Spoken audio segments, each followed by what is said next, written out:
2017 में एक रैली निकाली जाती है भारतीय जनता पार्टी की तरफ से और उसको नाम दिया जाता है अधिकार दिलाओ रैली। इस रैली में राजनाथ सिंह साफ तौर पे ये बात कहते हुए नजर आते हैं कि संविदा कर्मियों की बेहतरी के लिए नीयत की कमी है। तो ऐसा लगा कि मानो जब ये सरकार आएगी तो जरूर कर्मचारियों के लिए कुछ बेहतर होगा। 2017 में जब भारतीय जनता पार्टी सत्ता में आई उसके बाद कर्मचारियों की उम्मीदें काफी ज्यादा बढ़ गई, लेकिन धरातल की स्थितियां बिगड़ती हुई चली गई। आपको बता दें कि इस वक्त पर जो उत्तर प्रदेश के तमाम पड़ोसी राज्य है उन्होंने एनएचएम कर्मचारियों को तमाम तरह की सौगातें दी है। इस बीच में सबसे पहले हम बात करते हैं बिहार की। तो बिहार राज्य में हाल फिलहाल में एक फैसला लिया गया है और कहा गया है कि जो एनएचएम कर्मचारी हैं, लैब टेक्नीशियन है या अन्य कर्मचारी है, उनको 10% सालाना बढ़ोतरी की सौगात दी जा रही है। बात करें अगर हम हरियाणा की या अन्य राज्यों की तो देखने को मिला है कि कहीं पर कर्मचारियों के लिए कोई बड़ी सौगात दी गई है तो कहीं पर कर्मचारियों को परमानेंट तक कर दिया गया। लेकिन उत्तर प्रदेश सरकार जिसने तमाम बड़े वादे किए थे चुनाव के पहले, उन वादों पर अभी तक सरकार खरी नहीं उतर पाई है, जिस वजह से कर्मचारियों के बीच में नाराजगी है। और आपको बता दें कि कर्मचारी अब धीरे धीरे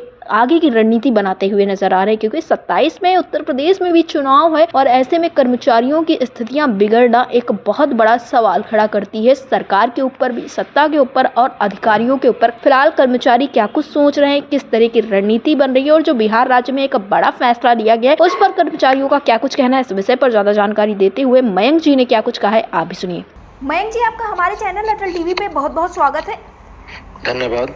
मयंक जी, जैसा कि देखने को मिल रहा है कि लगातार उत्तर प्रदेश में एनएचएम कर्मचारी सरकार से गुहार लगा रहे हैं कि इनके मानदेय में बढ़ोतरी की जाए, लेकिन इस बीच में देखने को मिला कि बिहार सरकार की तरफ से एक बड़ा फैसला लिया गया है जिसमें देखने को मिला है कि बिहार राज्य के जो एनएचएम कर्मचारी हैं, जीएनएम है, लैब टेक्नीशियन समेत तमाम जो कर्मचारी हैं उनके मानदेय में हर वर्ष 10% बढ़ोतरी का नियम जो है वो लागू किया गया है। तो इस पर आपका क्या कुछ कहना है, क्योंकि आप लोग भी लंबे समय से प्रयासरत रहे हैं। मैं कहना चाहूंगा इसमें कि एकमात्र बिहार ही ऐसा स्टेट नहीं है जो एनएचएम कर्मचारियों के लिए बेनिफिट्स देने का काम कर रहा है। यहाँ पर आपका हिमाचल सरकार हुई या राजस्थान सरकार हुई, उन्होंने कई क्षेत्रों में जो है एनएचएम कर्मचारियों को परमानेंट किया है और परमानेंट कर रहे हैं धीरे धीरे वो। और आपका चाहे पंजाब हुआ जहाँ पर घोषणा कर दी गई है परमानेंट करने की, हरियाणा हुआ जहाँ ग्रेड पे लागू कर दिया है, और आपका उड़ीसा, छत्तीसगढ़ और मध्य प्रदेश में अभी आप देखेंगे कि वहां पर काफी लाभ जो है एनएचएम कर्मचारियों को दिए गए हैं।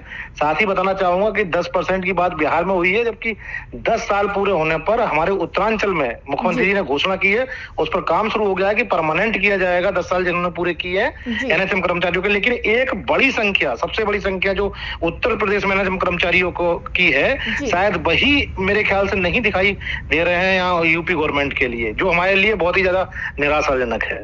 जी मयंक जी, लगातार सरकार की तरफ से दावा किया जाता है कि स्वास्थ्य कर्मियों के लिए सरकार हमेशा तत्पर रहती है कुछ भी करने के लिए, तो क्या ये सारी चीज़ें सिर्फ बयानों में ही सही साबित होती हैं? धरातल पर कर्मचारियों के साथ वैसा व्यवहार नहीं किया जाता है जैसा अक्सर दिखाया जाता है?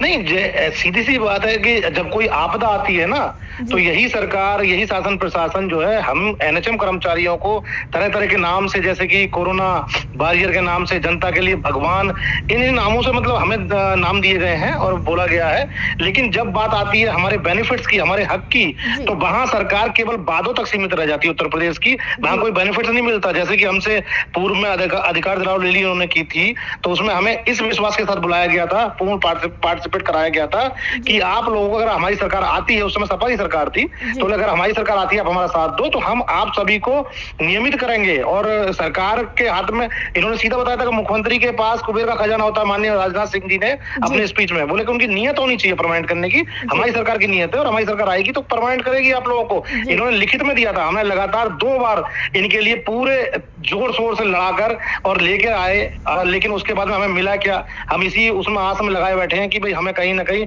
ये अपना वादा पूरा करें और हमें परमानेंट करें, लेकिन वो केवल वादों तक, मैं तो देख रहा हूँ उत्तर प्रदेश सरकार केवल वादों तक सीमित है।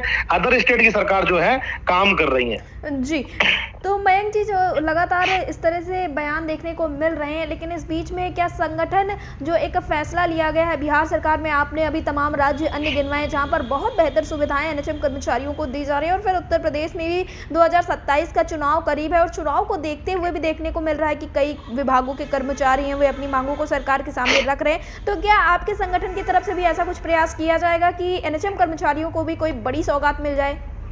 हाँ, हम अभी तक देखिए सीधी सी बात है, देखो हम ये सोच रहे हैं कि किसी तरह हमारी सरकार की छवि धूमिल ना हो, कोई ऐसा काम ना हो हमारे द्वारा जिससे सरकार को धक्का पहुंचे, ठेस पहुंचे।